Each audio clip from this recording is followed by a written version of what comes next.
हाँ, आप सभी का अपने इस YouTube channel team Prince Taranagar में स्वागत है। ऑर्गेनिक केमिस्ट्री की बेसिक क्लासें अपनी लगातार चल रही हैं और इन क्लासों में नामकरण का पॉइंट हम पढ़ते जा रहे हैं। अब आपको ये सोचने की आवश्यकता नहीं है कि अभी तो ये बेसिक चल रहा है, सिलेबस कब शुरू होगा, ऐसा नहीं है। या मैं आपको बता देता हूँ कि जैसे जो भी अपना नामकरण का पॉइंट चल रहा है, आप चाहे कोई भी क्लास में चले जाएं, किसी भी चैप्टर में चले जाएं, किसी भी कंपटीशन की तैयारी में चले जाएं, सबसे पहला ज़रूरी पॉइंट यही होता है कि अपने को नामकरण आना चाहिए। फिर भी मैं आपको बता देता हूँ कि आज से अपना जो नामकरण का अब आगे सीरीज चलेगी वो आपके 12वीं के सिलेबस की चलेगी। तो जो भी स्टूडेंट 12वीं में हुए हैं उनके लिए अब आगे की सीरीज़ के वीडियो काफ़ी काम के होंगे, उनको ये देखने चाहिए, उनका अभ्यास करना चाहिए। तो देखिए, आज हम एल्कोहल का नामकरण सीख रहे हैं। देखिए, नामकरण के बारे में 3 तरीके से जानकारियाँ अपने को आनी चाहिए। एक तो सामान्य नाम से संरचना बनाकर उसका IUPAC नाम लिखना आना चाहिए। दूसरा, किसी संरचना से उसका IUPAC नाम लिखना आना चाहिए। और तीसरा, किसी IUPAC नामकरण की संरचना हमें लिखनी आनी चाहिए। तो ये तीनों तरीके से अपना अभ्यास होना चाहिए। तो देखिए, आज हम एल्कोहल के नामकरण को पढ़ रहे हैं। एल्कोहल के नामकरण में हम सामान्य नामकरण और IUPAC नामकरण आपको साथ साथ में ही बताएंगे इनके।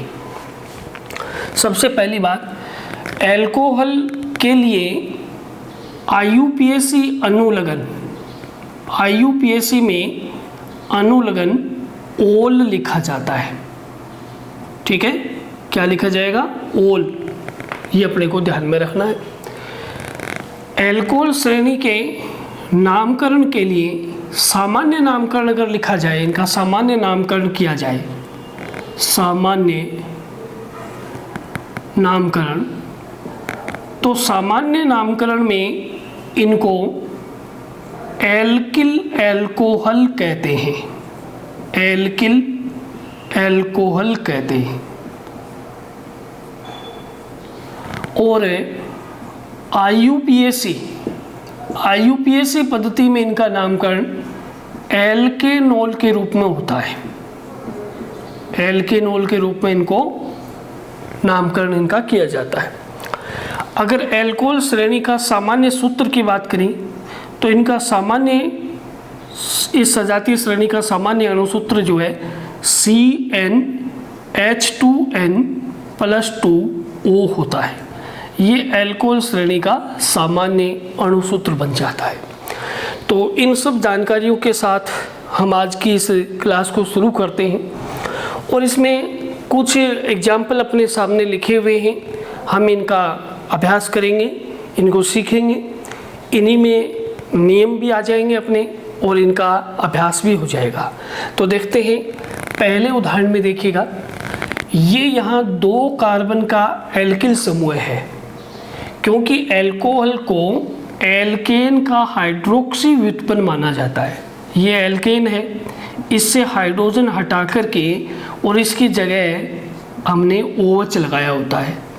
तो इसमें ये जो एल्किल समूह है यहाँ आपने देख रहे हैं, इसका अगर हम नाम लिखें, पहले हम सामान्य पद्धति में नाम की बात कर रहे हैं, तो यहाँ 2 कार्बन है और 2 कार्बन के लिए जो सामान्य नाम यहाँ बनेगा इस श्रृंखला का, तो ये बनेगा एथिल।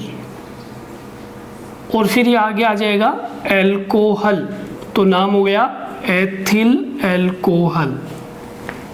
इसी तरीके से इस श्रृंखला की हम बात करें तो इसमें देखो, ये इस एल्किल श्रृंखला है, एल्केन से बनाई गई है और एल्केन में यहाँ 4 कार्बन थे, उससे एक हाइड्रोजन हटा करके ये एल्किल श्रृंखला बनी। तो यहाँ जो ये एल्किल मूलक बना, इसमें 4 कार्बन है और देखो सीधी श्रृंखला से यहाँ से हाइड्रोजन हटा के OH लगाया गया है। ये OH यहाँ से हाइड्रोजन हटा के लगाया गया। तो यहाँ सामान्य नाम कैसे लिखा जाएगा? सामान्य नाम लिखा जाएगा N-ब्यूटिल एल्कोहल। ये इसका सामान्य नाम रहेगा। अब देखिए 4 कार्बन की ये जो श्रृंखला थी, अब 4 कार्बन में एक स्थिति ये बन सकती है, ऐसे ही एक स्थिति ये बन सकती है, जिसमें हम देख रहे हैं कि ये आइसो वाली स्थिति बन रही है। तो ये आइसो ग्रुप हो गया और ये आगे टोटल कार्बन है 4, तो इसका नाम क्या होगा, आइसो ब्यूटिल एल्कोहल। तो इसका नाम बन गया आइसो ब्यूटिल एल्कोहल। तो ये हो गया आइसो ब्यूटिल एल्कोहल। इसी तरीके से अगर हम यहाँ देखें तो ये 4 कार्बन की श्रृंखला है, लेकिन OH समूह अब 2 डिग्री कार्बन पर जुड़ा हुआ है। 2 डिग्री कार्बन से आप समझते हैं ऐसा कार्बन परमाणु जो 2 अन्य कार्बन परमाणुओं से डायरेक्ट जुड़ा हो। तो ये 2 डिग्री से जुड़ा है, टोटल कार्बन 4 हैं, तो इसका सामान्य नाम बनेगा द्वितीयक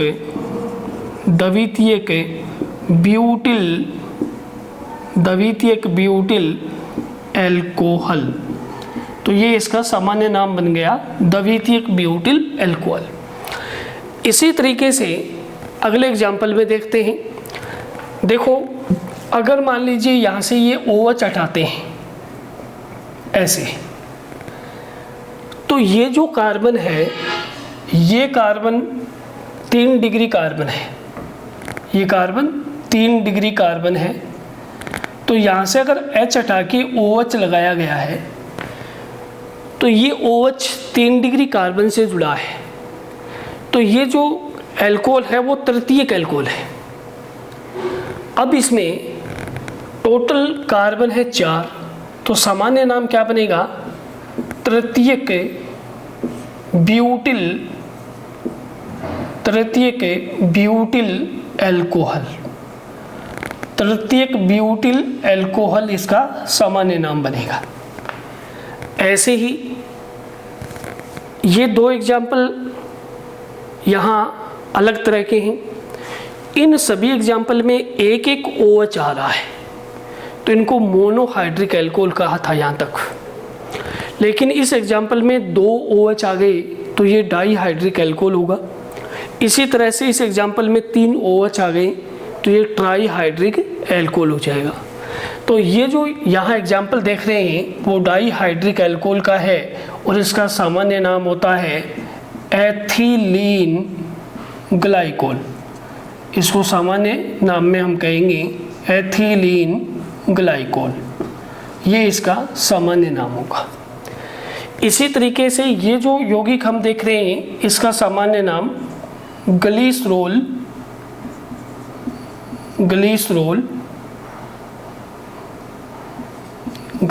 है। तो ये इसका सामान्य नाम हो गया ग्लिसरोल। अब ये जो सजातीय श्रेणी है एल्कोहल की, इसके IUPAC नामकरण की हम चर्चा करते हैं। तो IUPAC नामकरण में एक तो हमें वही तरीका है कि सबसे पहले कोई प्रतिस्थापी है तो उस प्रतिस्थापी का नाम हमें लिखना होगा, प्रतिस्थापी का नाम। फिर उसके बाद में मुख्य कार्बन श्रृंखला रूट चेन का हमें नाम लिखना होगा, और फिर उसके बाद में डबल बंद ट्रिपल बंद होता है तो उसका हमें नाम लिखना है। लास्ट में अनुलग्न लिखना होता है। तो यहाँ प्रतिस्थापी, फिर जो भी रूट चेन है कार्बन श्रृंखला है उसका नाम लिखेंगे, फिर उसके बाद में प्राथमिक क्रियात्मक समूह उसका नाम लिखेंगे, फिर उसके बाद में द्वितीयक क्रियात्मक समूह इसका नाम लिखेंगे। तो इस तरीके से हम क्या करेंगे, इन यौगिकों का IUPAC नामकरण करेंगे।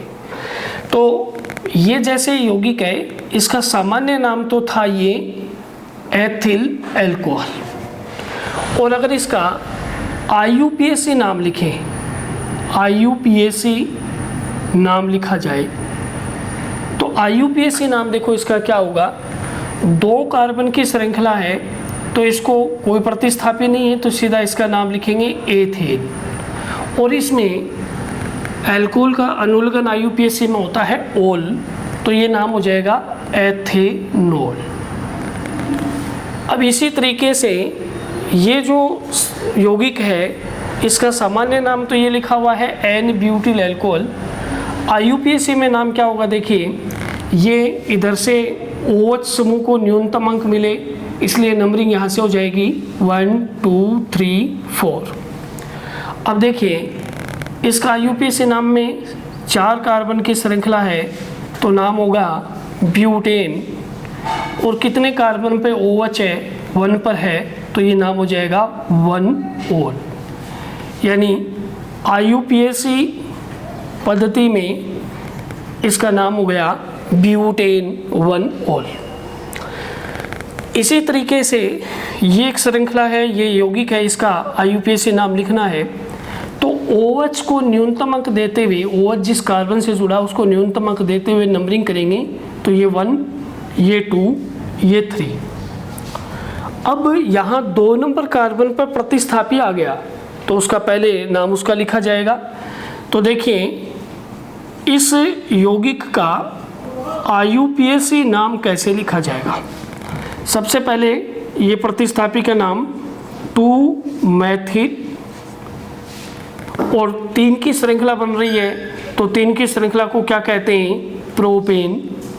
तो नाम हो गया 2 मैथिल प्रोपेन, और उसके बाद में 1 पर है ओल तो ये नाम हो जाएगा 2 मैथिल प्रोपेन 1 ओल।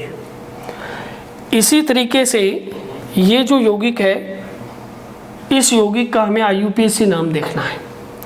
तो ये OH इस कार्बन से है, कम अंक देते हुए नंबरिंग इधर से हो जाएगी ऐसे। अब इसमें कोई प्रतिस्थापी नहीं है तो सीधा रूट चेन का नाम लिखेंगे।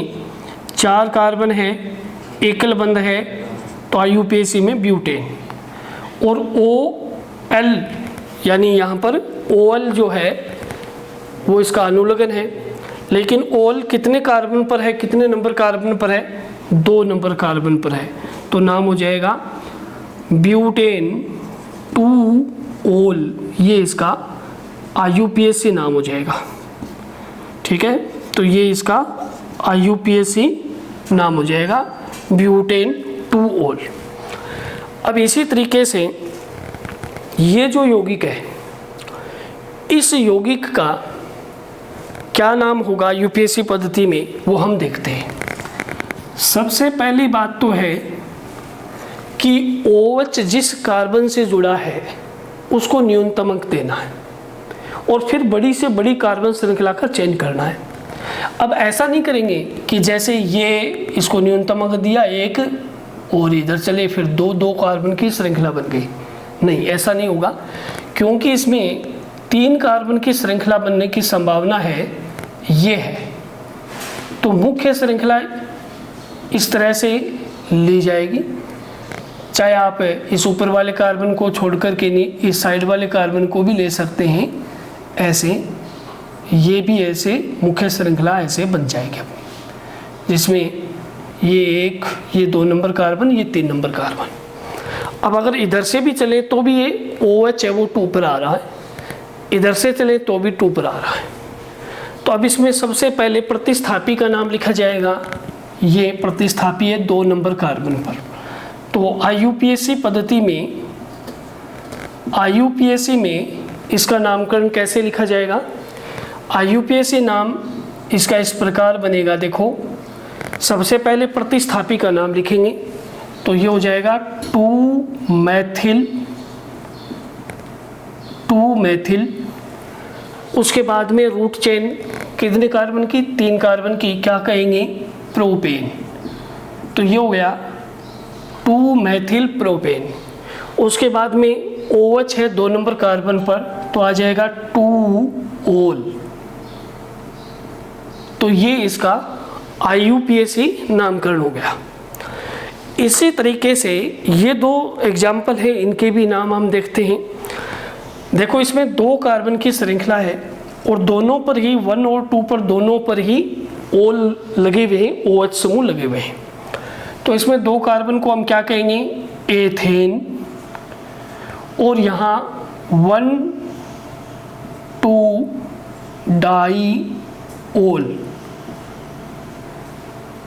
यानी जब एक से ज़्यादा OH समूह आ जाए तो उस कंडीशन में डाई, ट्राई ऐसे पूर्व लगन का उपयोग किया जाता है।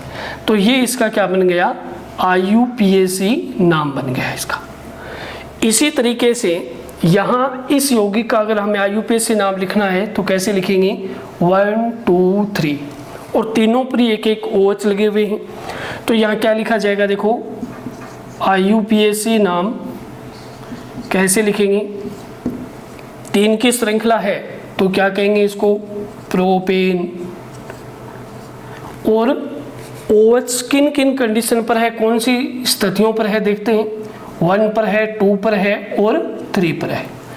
और 3 बार आ गया इसलिए हम क्या लिखेंगे, ट्राई, और आगे आ जाएगा ओल। तो इसका IUPAC नाम बनेगा प्रोपेन 1 2 3 ट्राईओल। तो इस प्रकार से ये एल्कोहल सजातीय श्रेणी का IUPAC नामकरण सीखा, सामान्य नामकरण सीखा। आपका इस तरीके से इसको एक अभ्यास करना है और आपको ये क्लास समझ में आई होगी। अगली क्लास में फिर मिलते हैं।